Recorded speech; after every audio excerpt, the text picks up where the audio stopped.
So for this week, we begin in chapter 11, verse 17.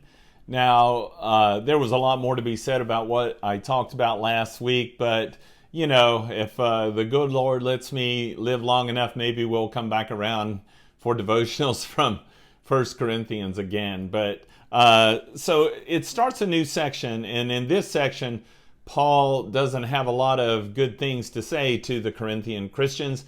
And we learn a whole lot about what it means to be a Christian from this part. And of course, that could be said of every passage of the Bible. We learn a whole lot about what does it mean to trust in Jesus Christ, the Son of God, the Son of Man.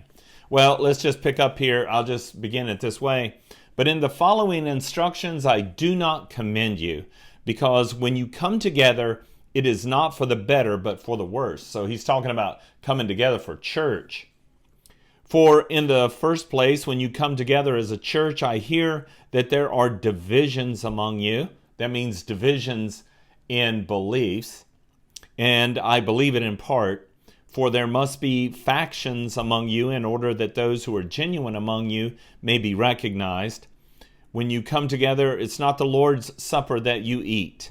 And so let's just stop right there for today. So it's inevitable that within the community of faith, even a small community of faith, right, that not everybody's going to agree on every single thing. Disagreement about what the Bible teaches on a particular thing is not a disagreement holistically in doctrine or beliefs. For instance, in that section that we just read, there would be some people that would take it very, very seriously that women should, in church, have a head covering. There are others, like my particular synod, we don't think that that's some sort of law. We think that there's a bigger issue being discussed. But we can have those disagreements. But what there is a very dangerous point of fraction or fissure, brokenness, is when a congregation disagrees adamantly about what is correct doctrine and what isn't. And in some cases, you know, we have to decide, well, who is right and who is wrong. And in this particular case, the who is right and who is wrong is about the Lord's Supper. Now, so let's just begin our Monday that way. Let's just begin our week that way. We're going to be talking about the Lord's Supper all week.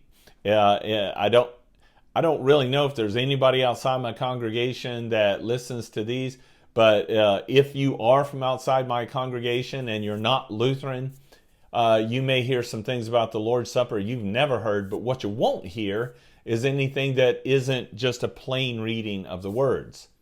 So may God bless us as we study His Word, not to be fractioned, not to be fractured, not to be broken, but to be one in the holy faith.